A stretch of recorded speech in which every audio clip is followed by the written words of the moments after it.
Hola, buenas noches. Bienvenidos, ¿sí me escuchan? Hola, hola. Gracias por confirmar. Perfecto. Bueno, pues bienvenidos sean a esta nueva tema de nuestra materia de filosofía. El día de hoy, bueno, pues nos toca ver el tema de la filosofía renacentista y la reforma protestante. Entonces, bueno, pues vamos a ver la agenda del día de hoy, las actividades que, bueno, pues se han preparado para ver específicamente este tema.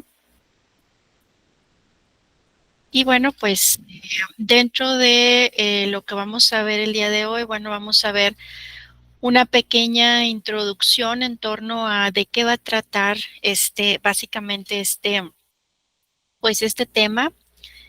Ver también, pues explicar propiamente estos puntos relativos a lo que debemos de ver en esta unidad, en esta semana. Y bueno, pues también realizar una dinámica de repaso que como en todas las sesiones hemos incorporado para sobre todo pues repasar lo comprendido del tema que pues se ha expuesto en la sesión. Y bueno, pues también un apartado de seguimiento académico en donde explicamos básicamente qué actividad es la que se espera ustedes estén realizando en esta semana. Si tienen dudas, bueno, pues ver en ese momento también qué dudas surgen en relación a la actividad que van a desarrollar. Y bueno, pues recordar que esta sesión está siendo grabada para todos aquellos que no se pueden conectar. Va a estar disponible en la plataforma más tardar el día de mañana, así como una copia de esta presentación, que bueno, pues para todo aquel que quiera descargarla, quiera verla como material, sobre todo material de apoyo para repasar propiamente los temas para, bueno, cuando les corresponda presentar pues sus exámenes, en este caso pues el examen parcial. Entonces, bueno, vamos a iniciar propiamente. Y bueno, pues vamos a ver que propiamente en este tema vamos a conocer básicamente pues el desarrollo de la filosofía renacentista, entender pues a qué nos referimos con lo que se considera la Reforma Protestante, el cual, bueno, pues se dice que fue un movimiento religioso que llevó a un cisma en la Iglesia Católica. Em, el nacimiento de la filosofía renacentista pues llega y en pues de cierta manera la desintegración del pensamiento denominado teocéntrico, esto es Dios en el centro, Dios lo más primordial, ¿verdad? Y la imposición ahora del modelo antropocéntrico, es decir, ahora el ser humano pasa a un primer plano.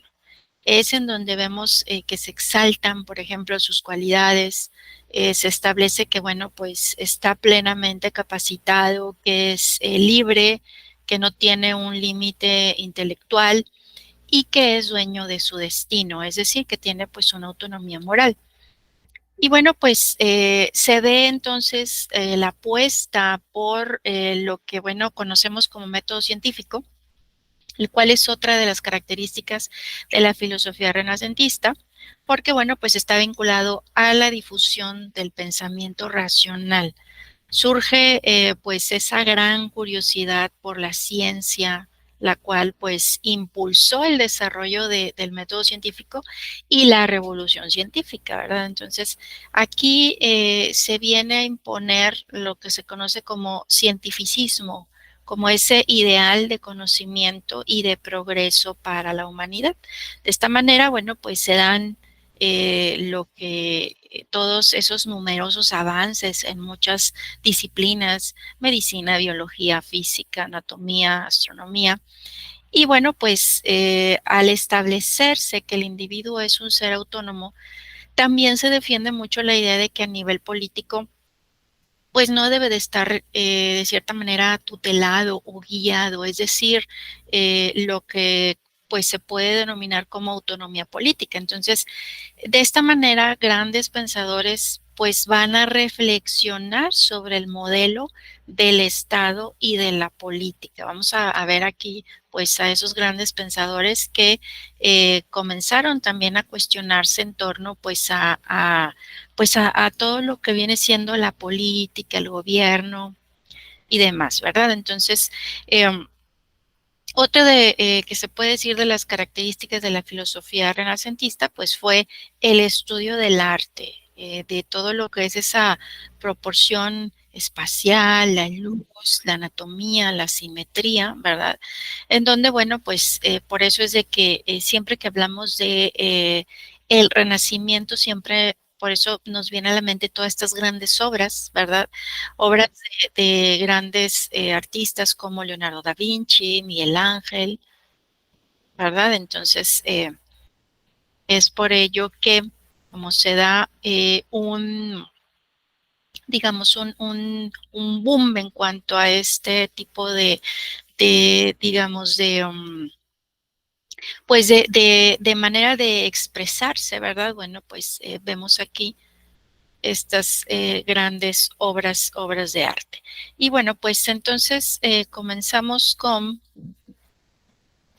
lo que denominamos Renacimiento. Aquí vamos a ver que, bueno, pues el Renacimiento en sí, permítame porque estoy todavía dando acceso a personas que se están conectando. Permítame tantito. Muy bien. Vamos a ver que el Renacimiento es esa corriente de pensamiento que, bueno, pues es un movimiento cultural que surge en Italia en torno a aquellos años 1400 y marca ese salto, pero ese paso de la época medieval a la Edad Moderna y trae consigo pues esa gran transformación cultural, no solamente de las artes, sino también de las ciencias, de las letras y de las formas del pensamiento. Esta corriente de pensamiento, pues, que fue comprendida allá por los siglos XV y XVI, a partir de la cual pues se produce todo ese cuestionamiento en torno a la posición ocupada por el individuo en pos de colocarlo, bueno, pues en el centro del universo. Entonces, mientras los filósofos de la época medieval desarrollaban sus planteamientos desde una perspectiva teocéntrica, acuérdense que lo principal o la característica de la filosofía medieval era poner a Dios en el centro y pues de cierta manera todas las reflexiones giraban en torno a qué era Dios. Ahora en esta etapa, ¿verdad? De la filosofía, bueno, pues ya los filósofos renacentistas se denominan que son antropocéntricos, ¿verdad? Comparten una visión del mundo, el humanismo, y bueno, centran ahora al ser humano, en este caso, pues en el centro, ¿verdad? Entonces, las propuestas de estos filósofos humanistas se centran en ese antropocentrismo, en esa supremacía de la razón sobre la fe, en el interés por culturas, por ejemplo, grecolatinas, promoción de lenguas, ¿verdad?, vernáculas y crítica a los planteamientos pues, de Aristóteles, ¿verdad? Mientras obviamente que durante la Edad Media, la reflexión, como comentábamos, estaba construida en torno a Dios y la interpretación de la providencia o lo divino como sujeto central. Aquí, en esta filosofía, como hemos comentado, todo lo que es el humanismo, se ve ya la búsqueda de la verdad, pero pues ya mediante una renovación histórica, ¿verdad? Que luego pues de cierta manera da paso a las corrientes del pensamiento moderno que más adelante vamos a conocer como el racionalismo y el empirismo.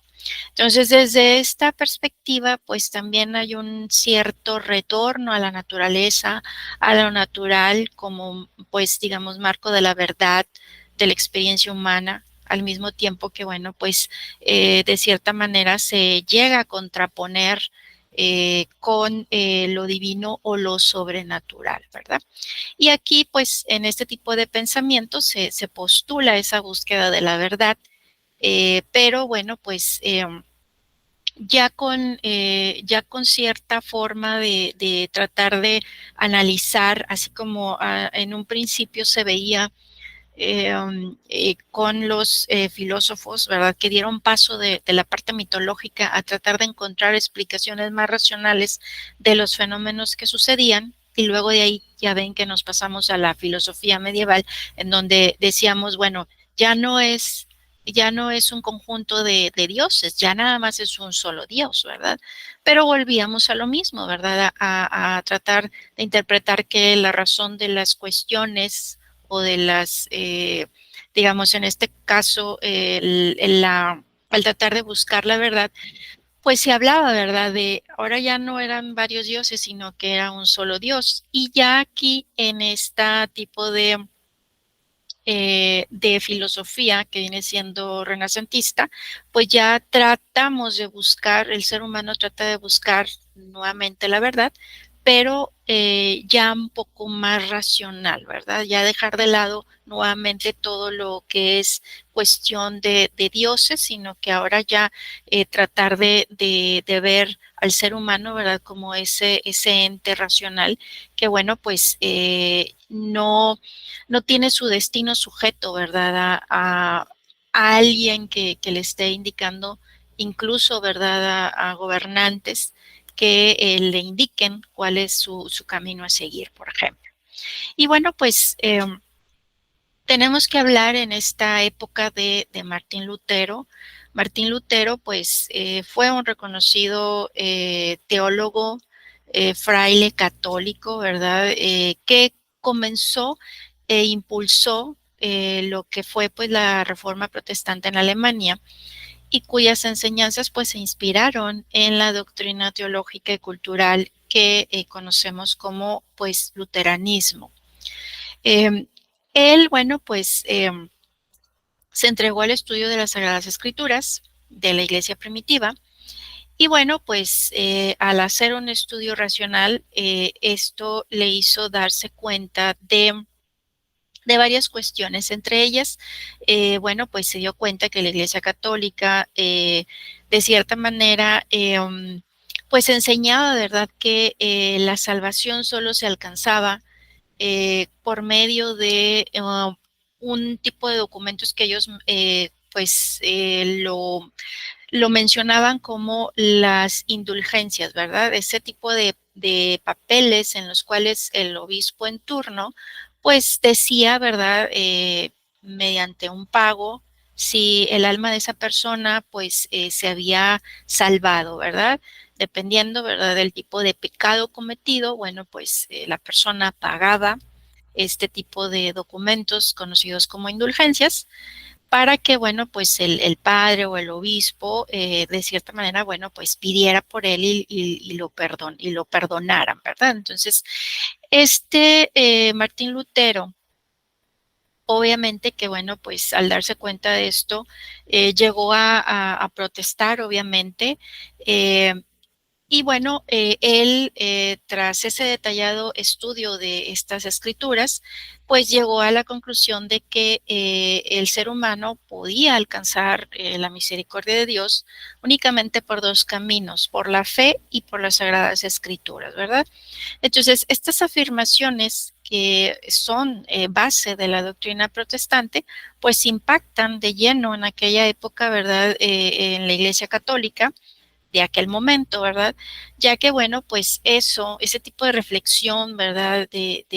Pues de protesta, ¿verdad? Que él hizo en torno, pues, a este tipo de reflexión, pues hizo que muchas personas, obviamente, llegaran de cierta manera a comprender, pues a decir, ¿verdad? Que tenía toda la razón y esto pues hizo que ya las personas pues decían, bueno, pues si cometo el pecado, el único que me puede perdonar pues es Dios directamente, ¿verdad? No tengo que pagar para que un padre, ¿verdad? Un obispo pues me ayude, ¿verdad? A mi alma si es que he cometido algún pecado, ¿verdad? Entonces, ¿qué sucedió? Que ya entonces la Iglesia católica, bueno, pues se queda sin ese tipo de, pues, de negocio, ¿verdad?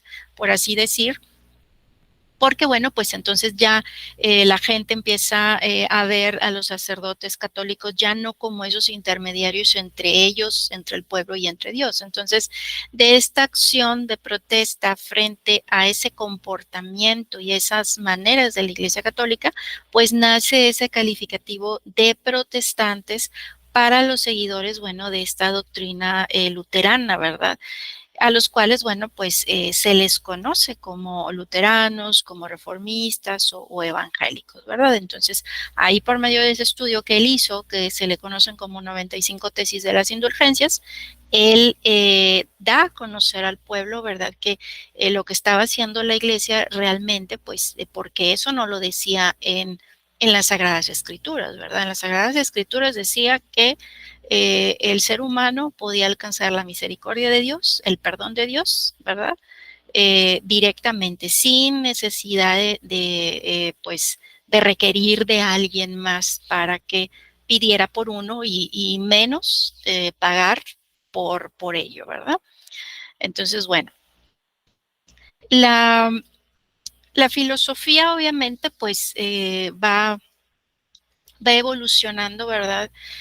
Nos vamos a dar cuenta que, bueno, en lo que es el periodo conocido como revolución científica, eh, bueno, pues surge de ese cambio drástico en ese modelo de pensamiento y bueno, pues transforma todo lo que son esas visiones medievales sobre la naturaleza y la vida. Acuérdense que en la época medieval quienes podían tener acceso únicamente pues al conocimiento o poder de cierta manera acceder, ¿verdad? A ese tipo de, pues sí podemos decir de conocimiento o que se pudieran pues de cierta manera poner a estudiar o tener acceso al estudio, pues eran únicamente quienes se preparaban para lo que era pues ser algún tipo de sacerdote, vaya, alguien que estuviera dentro de la religión, ¿verdad?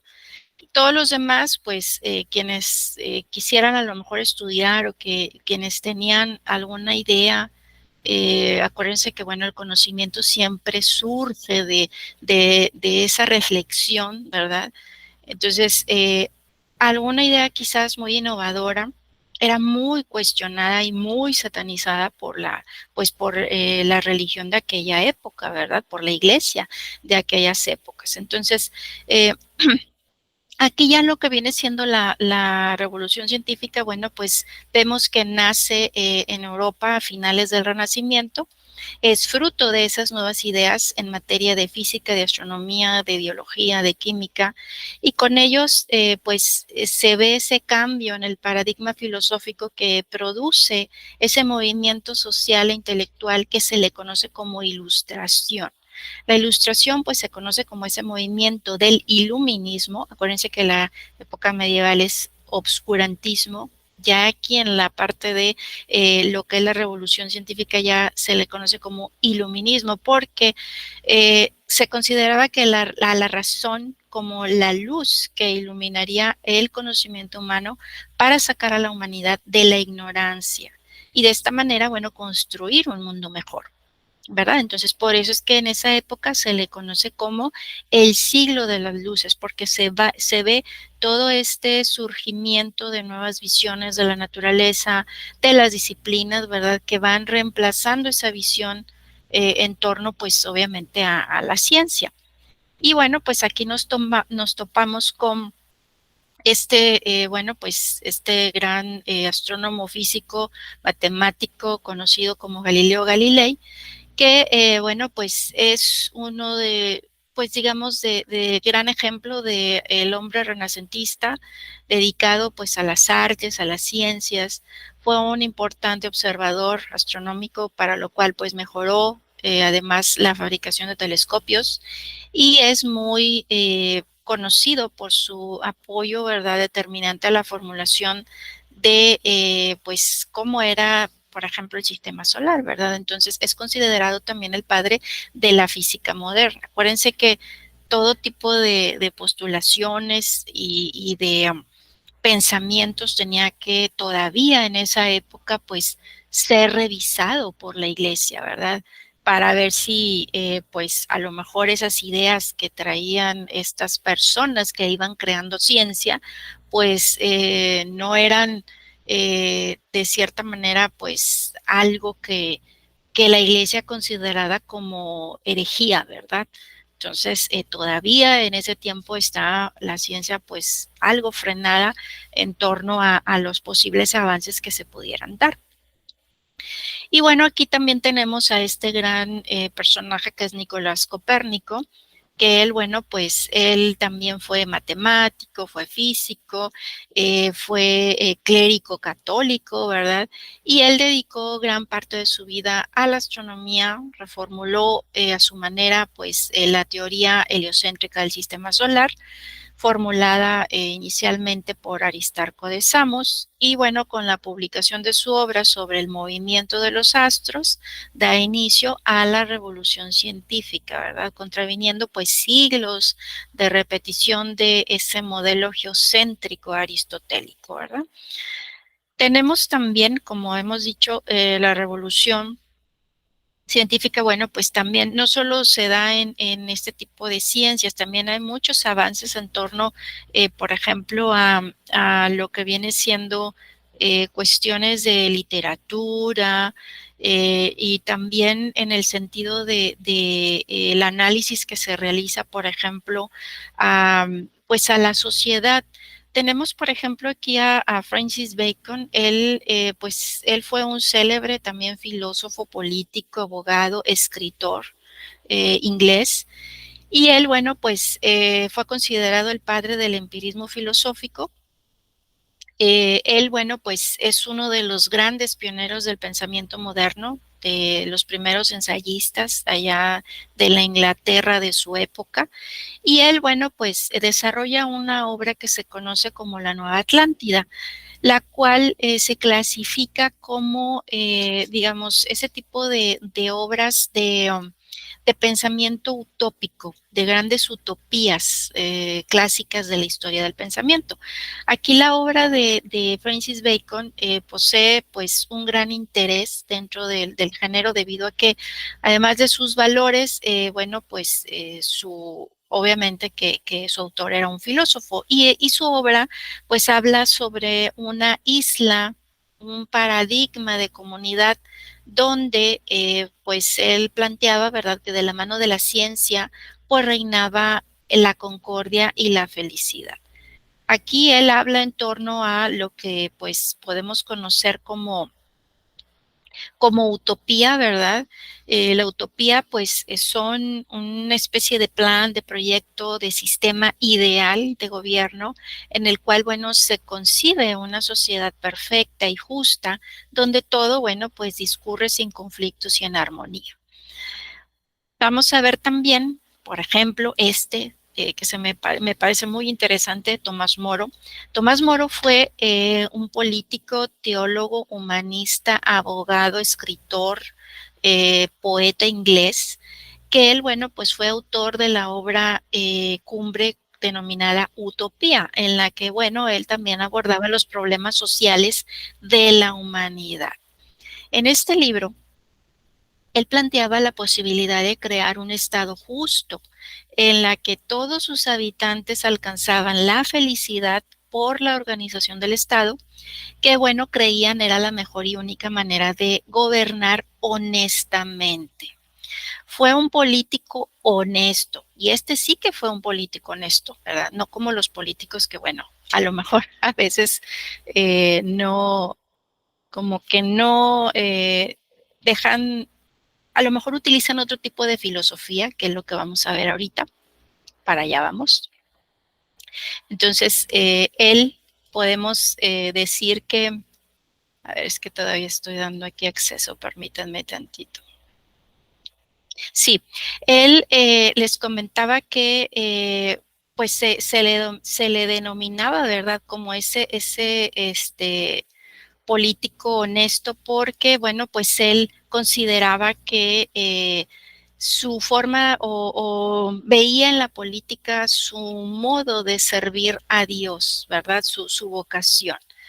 Él, bueno, pues allá en la Inglaterra de aquella época, el rey Enrique VIII lo mandó decapitar porque este rey, bueno, pues quería anular su matrimonio con Catalina de Aragón para casarse con Ana Bolena. Y bueno, pues aquí como él pertenecía, ¿verdad?, a lo que era pues esta cuestión política, obvio que y él indicaba que pues eso no era posible, ¿verdad? Que lo que quería hacer el rey pues no era correcto sobre todo, ¿verdad? Entonces, ¿qué pasa? El rey rompe relaciones también, ¿verdad?, con el papado porque, bueno, pues él también quería casarse por todas las leyes, la religiosa y también pues por la civil, por ejemplo, por todas las leyes que había en aquella época. Y bueno, pues lo que hace es romper relaciones con el papado, se apropia de los bienes del monasterio, exige pues al clero su sometimiento y es entonces cuando Inglaterra pues pasa de ser religión católica a pues lo que es ahora la anglicana, ¿verdad? Entonces es precisamente en ese cambio, ¿verdad? Que pues este rey decide cortar relaciones y entonces hacer pues todo esto dado pues a este capricho, ¿verdad? Que tenía. Tenemos también a pues otro filósofo que habló en torno a, pues también este tipo de utopías, Tommaso de Campanella, fue un filósofo italiano que hizo pues varias contribuciones significativas a la filosofía. Sus ideas y obras pues abarcan muy diversos campos filosóficos, incluyendo la filosofía política, la filosofía de la mente, la metafísica. Y dentro de sus aportaciones, pues se tiene esta que se conoce la Ciudad del Sol, en donde, bueno, pues aquí en esta obra él presenta una visión utópica también de la sociedad basada pues en principios filosóficos y obviamente pues principios religiosos, ¿verdad? Entonces, bueno, vemos que surge mucho este concepto de utopía, ¿verdad? De querer ver que la sociedad pueda, pues, entenderse, llevarse bien, ¿verdad? Todo el mundo hoy en día, pues, seguimos pensando en que las sociedades puedan convivir en un mundo en el cual, pues, no exista, pues, todo el caos que existe actualmente, ¿verdad? Entonces, bueno, pues es por ello que de ahí sale ese término de utópico como algo que pues queremos o como que se queda en ese deseo, ¿verdad? En ese buen pensamiento de querer, bueno, que todo transcurra sin ningún problema, ¿verdad? Y que toda la sociedad pues se lleve de la mejor manera.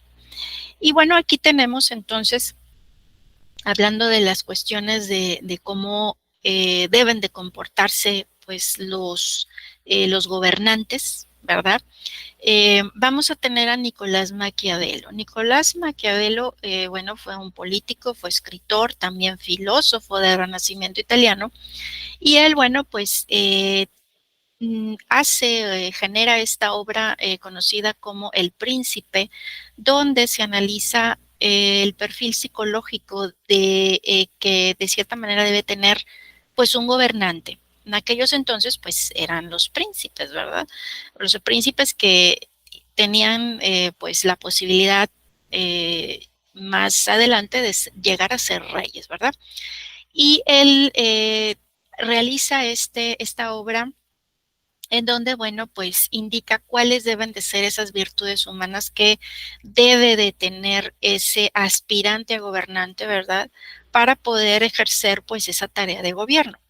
Entonces, él concluye que pues este príncipe o este aspirante a gobernante debe de aparentar poseer ciertas cualidades, debe ser capaz de fingir y de disimular bien y subordinar pues todos los valores morales a la razón del Estado, obviamente pues encarnada en su persona. Entonces, esta obra es un tipo de manual de instrucciones sobre, bueno, cómo Nicolás Maquiavelo plantea cómo es que se debe de ejercer el poder de una manera eficiente. Entonces, a él se le debe obviamente el término de maquiavélico, ¿verdad? El término maquiavélico pues está cargado de connotaciones negativas, pero bueno, lo cierto es que Nicolás Maquiavelo eh, supo entender con mucha lucidez, ¿verdad? Y debido a sus propias malas experiencias, pues todo lo relacionado con el mecanismo del poder, ¿verdad? Entonces, a menudo fue acusado de cínico, fue un gran observador de la naturaleza humana y honesto al escribir no sobre cómo debía de ser el ejercicio del poder, sino sobre cómo era en realidad. Entonces, vamos a ver que todavía en aquella época, pues surge nuevamente, ¿verdad? Que pues las personas ejercen el poder de cierta manera que, bueno, pues sabemos que a veces no es, puede ser que no sea para bien o a lo mejor la misma gente o el mismo pueblo podemos no entender a lo mejor esa visión, ¿verdad?, que debe de tener pues ese gobernante, porque bueno, pues no lo estamos viendo desde el punto de vista que este gobernante lo ve, ¿verdad? Entonces, pues aquí Maquiavelo sostiene que los hombres en el poder deberían de ser juzgados por los resultados obtenidos y si estos no se alcanzan, pues entonces los medios que hayan sido utilizados para alcanzarlos tendrían que ser pues de cierta manera perdonados. Entonces, vamos a ver este video que habla precisamente en torno a este personaje que se me hace muy interesante para analizar en este caso, bueno, parte de lo que conoceremos como filosofía política. Y permítanme aquí nada más regresarme para compartirles este video.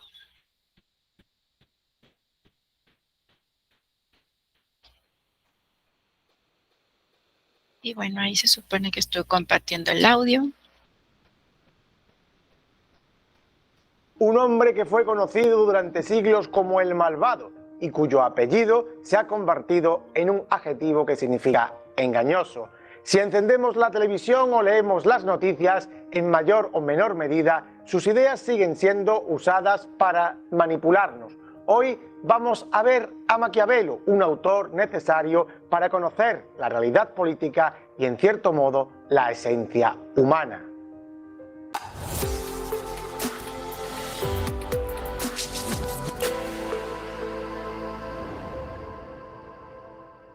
Nicolás Maquiavelo nació en 1469 en un pequeño pueblo muy cerca de Florencia, llamado San Cacciano in Val di Pesa.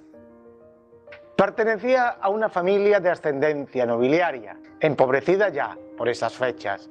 Su padre era abogado y un hombre culto, como culta parece que también fue su madre.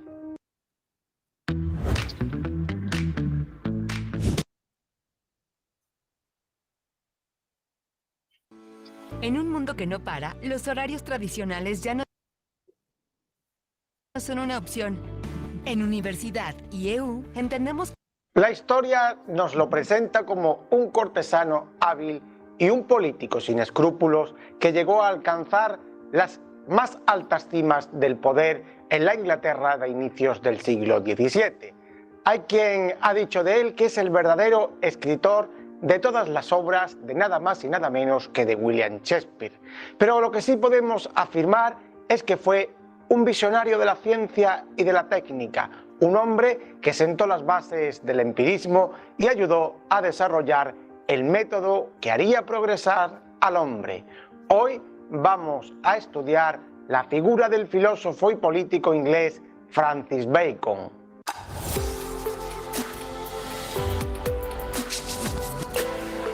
fue un alto funcionario del gobierno de la reina Isabel I. Concretamente, desempeñó el cargo de Lord Guardián del Gran Sello. Su madre, Anna Cut Bacon, destacó como una de las mujeres más cultas de su siglo.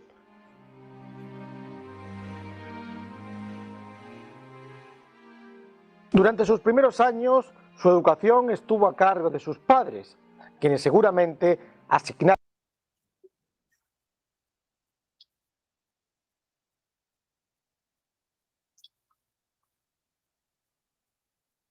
Les voy a cambiar porque me pasé de video por andar ahí. Permítanme tantito.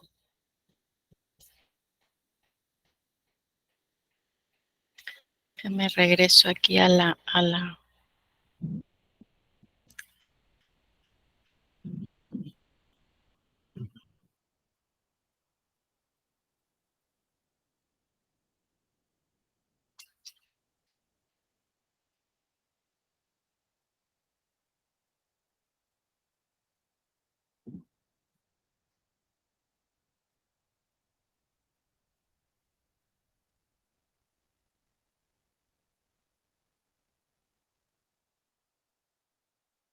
de su infancia. Se formó en retórica, gramática, latín y literatura, conociendo seguramente a los autores clásicos y aprendiendo la historia de Roma y de Grecia.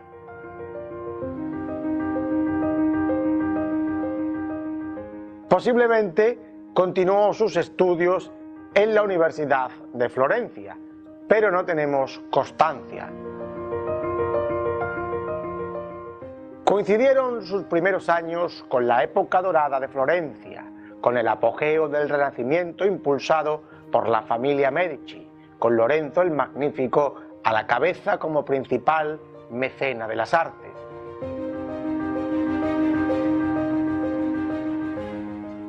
Eran estos los días de esplendor de Botticelli, de Miguel Ángel o de Leonardo da Vinci.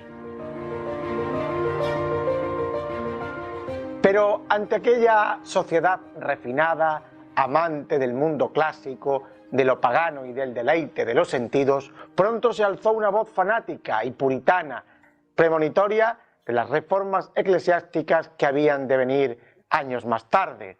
Era la voz del monje dominico Savonarola, que desde su púlpito de San Marcos o desde Santa María arremetía contra el comportamiento pecaminoso e inmoral de Florencia y de toda Italia. El flanco de sus críticas eran los nobles, con los Medici a la cabeza, pero tampoco vaciló en atacar al Papa Inocencio VIII o Alejandro VI por tener comportamientos pecaminosos. El protagonismo de Savonarola tiene su punto máximo en 1494, cuando el paso del rey francés por Florencia, Carlos VIII, que se dirige a invadir Nápoles, provoca levantamientos en la ciudad que terminan con los Medici siendo expulsados del poder. Se proclama entonces una república, donde Savonarola es elegido líder, actuando de forma vehemente contra todo aquello que sonase a herejía y haciendo quemas públicas de objetos pecaminosos. Es famosa la llamada Hoguera de las Vanidades de 1497, donde hasta el propio Botticelli llegó a arrojar a las llamas cuadros de temas clásicos.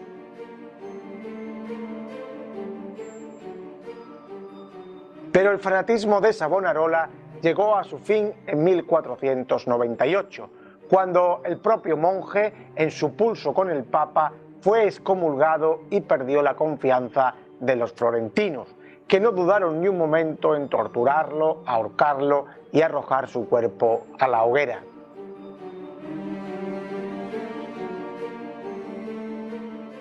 El año de la muerte de Savonarola, Maquiavelo entra a formar parte de la administración política de Florencia, realizando durante los siguientes años tareas importantes como embajador o diplomático ante la Santa Sede, ante el emperador Maximiliano I de Alemania o ante el rey de Francia Luis XII.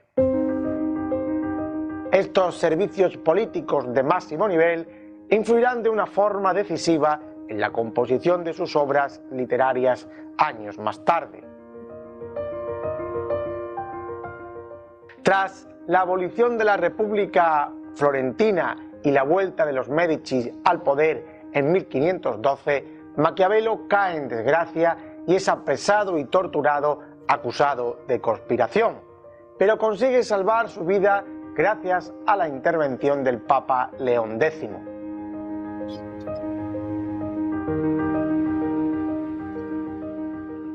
Maquiavelo debe desterrarse de Florencia y se refugia en su pueblo natal, donde conserva todavía algunas propiedades. A partir de ese instante y hasta su muerte en 1525, Maquiavelo se centra en la escritura de su obra literaria, política y filosófica, tarea que compagina con el propio trabajo diurno de los campos, pues su situación económica no es boyante, aunque en 1521 recibe una amnistía y llevará a cabo algunas tareas en Florencia que le harán mejorar su situación económica, como mediar en la liberación de unos comerciantes del todopoderoso gremio de la lana. Esta colaboración Ben and Frank, Jiménez Estíbaliz. Elegí los lentes Robin Caviar. Aunque escribió más de 20 obras, Maquiavelo ha pasado a la posteridad por dos libros fundamentales y complementarios: los discursos sobre la primera década de Tito Livio y El Príncipe, siendo este segundo uno de los libros de política más importantes de la historia.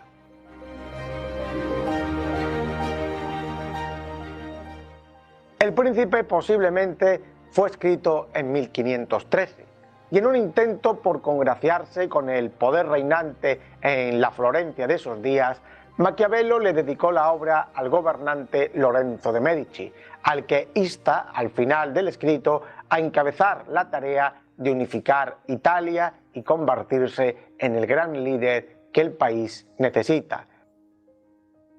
Pero la obra fue ignorada por Lorenzo y no obtuvo el éxito que su autor buscaba. El Príncipe está escrito a imitación de obras medievales, que eran guías prácticas de consejos para gobernantes, tipo Espejo de Príncipes, pero con la particularidad que exige la toma de la acción.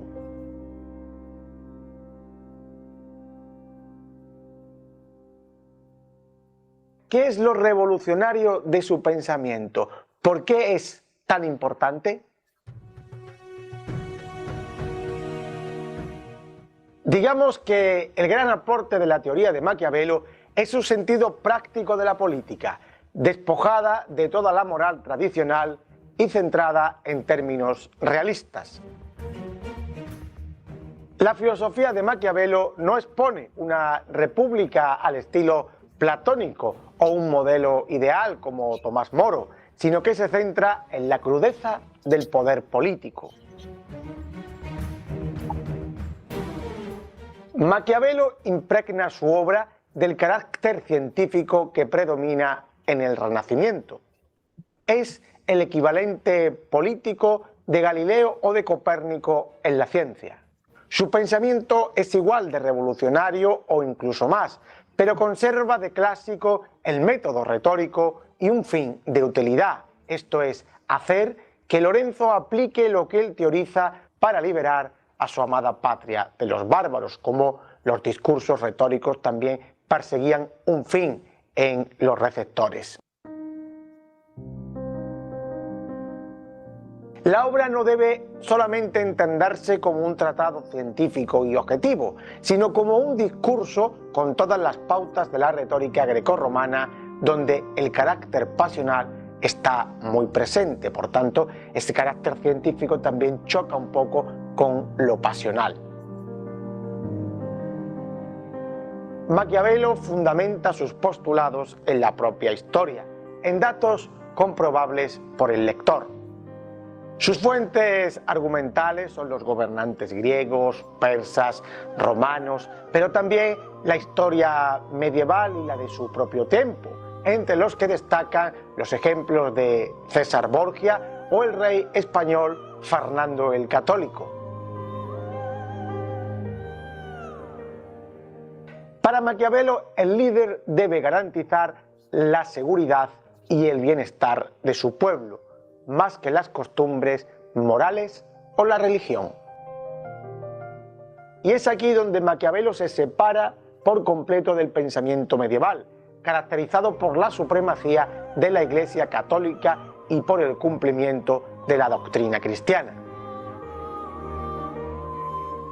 Maquiavelo abogó por la separación de la Iglesia y el Estado, a pesar de ser religioso, y por la república como forma de gobierno preferible a la monarquía o a la aristocracia. El gobierno ideal los pone Maquiavelo en sus comentarios a Tito Livio, decantándose por la República Romana, donde la participación de los ciudadanos es fundamental. Eso sí, afirma que es preferible que el poder recaiga en un solo hombre. Esta república, como aconsejaba también en El Príncipe, solo se sostendrá si, como los romanos, el gobernante cuenta con un ejército propio.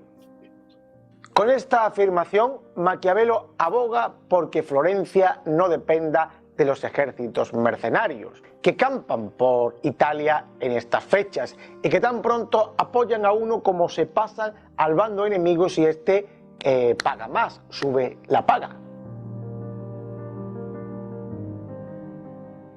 El florentino parte de que el ser humano es egocéntrico por naturaleza y carente de virtudes que va adquiriendo al vivir en sociedad, pues éstas son necesarias para el bien común.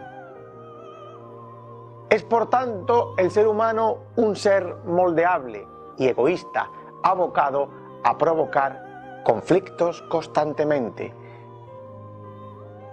El gobernante debe lograr ante todo el bienestar del Estado, aunque para ello emplee acciones no consideradas moralmente aceptables, como el engaño o las intrigas. Al gobernante se le juzgará por los resultados, no por los medios que emplea. De ahí se dedujo la frase que él nunca escribió, pero que resume en buena medida una parte de su pensamiento: el fin justifica los medios.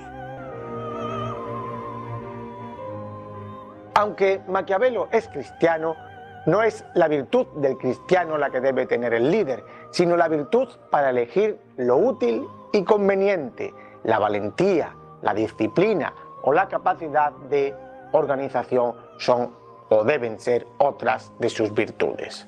Así, el buen gobernante tiene que abandonar todo idealismo moral a la hora de llevar a cabo una empresa y centrarse solo en la utilidad y el bien de su pueblo. Maquiavelo expone que la conspiración es la esencia de la vida política, exigiendo secretismos, intrigas, conspiraciones y engaños.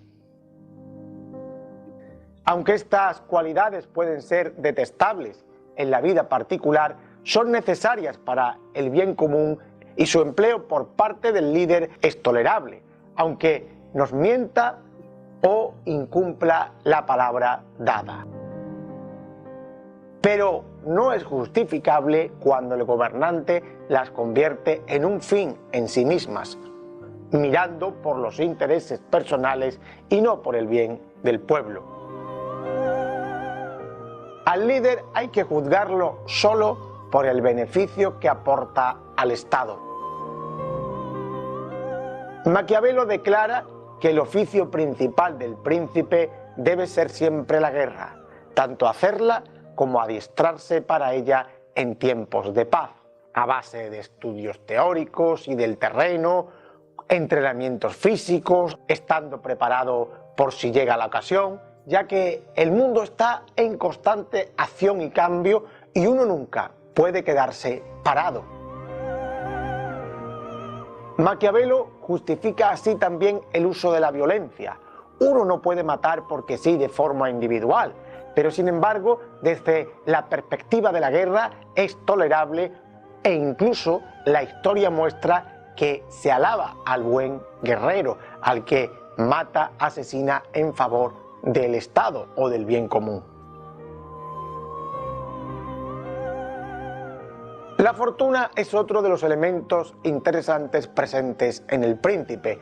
El líder debe enfrentar a la fortuna constantemente, que siempre es inesperada. El buen líder debe emplear frente a ella la virtud, pues es la única forma de salir victorioso, criticándose la corriente común de que nada se puede hacer contra sus achaques. Existen muchas maneras de aprender datos, pero la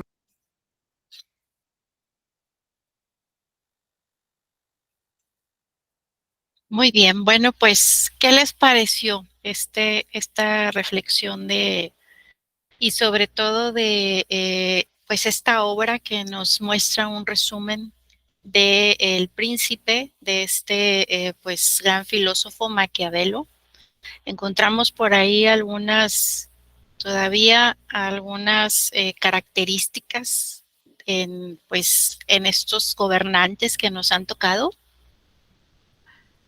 No, maestra, deberíamos de tener uno de esos, o sea, hay pero puros para bien común, o sea, bueno, creo que algo parecido, pero creo que ahora son peores en estos tiempos. Como que lo agarraron de cabecera, ¿verdad? El libro. El libro lo agarraron de cabecera y dijeron, bueno, sí, voy a aplicar esto, pero de esta manera, ¿no?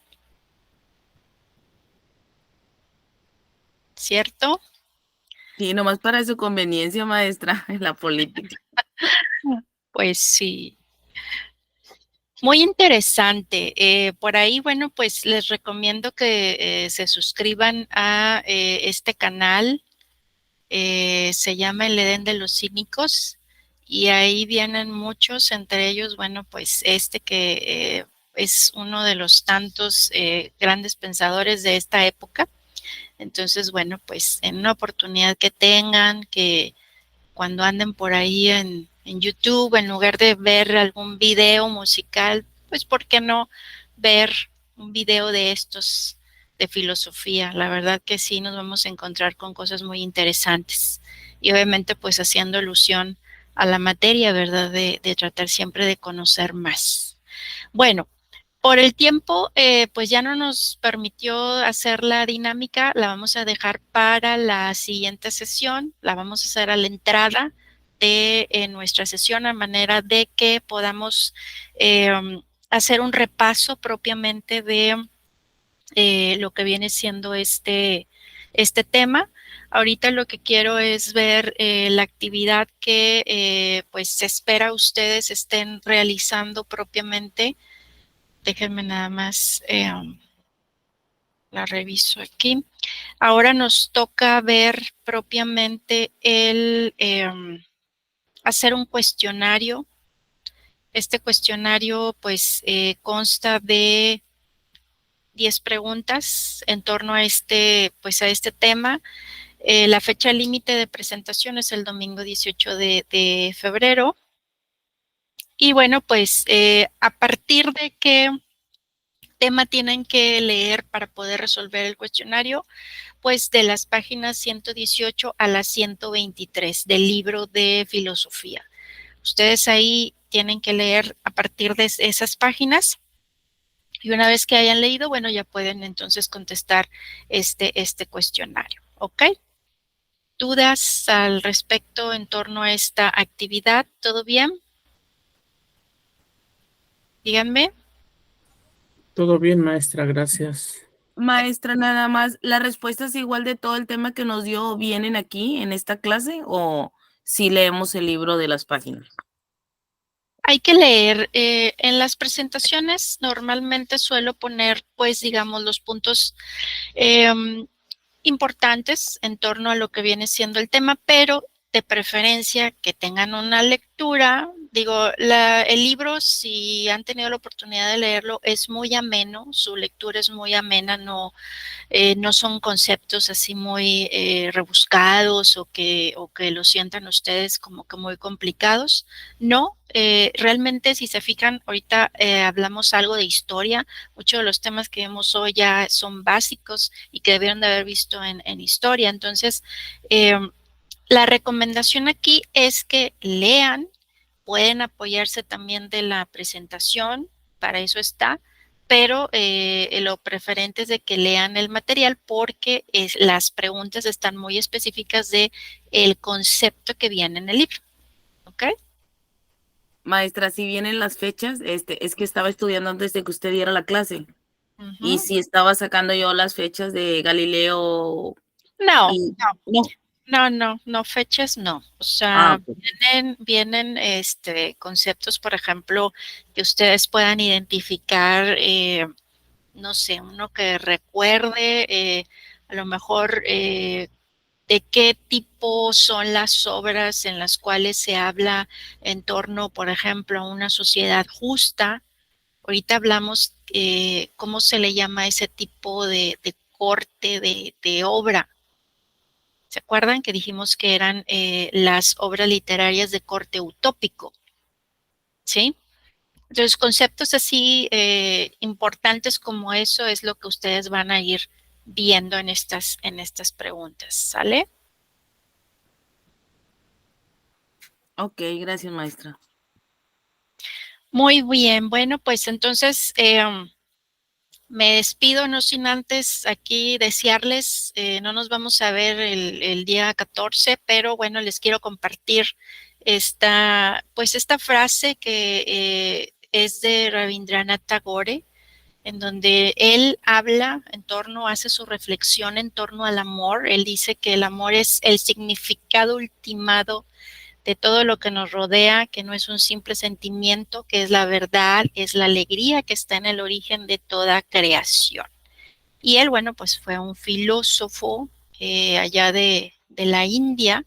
Entonces, bueno, pues también en torno y haciendo alusión a este mes, ¿verdad? Al Día del Amor y la Amistad, les quiero compartir desde el punto de la filosofía, bueno, pues este pensamiento de este gran filósofo. Que sigan pasando bonita noche.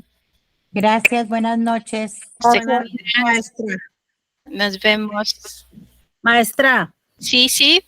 a ver si habla también del pintor Salvador Dalí. Me gusta mucho, pero no conozco mucho su vida. Ah, bueno, veremos a ver en dónde lo podemos ubicar en los temas que vienen más adelante. Esperemos que sí, maestra. Gracias. De nada, que sigan pasando bonita noche. Hasta luego.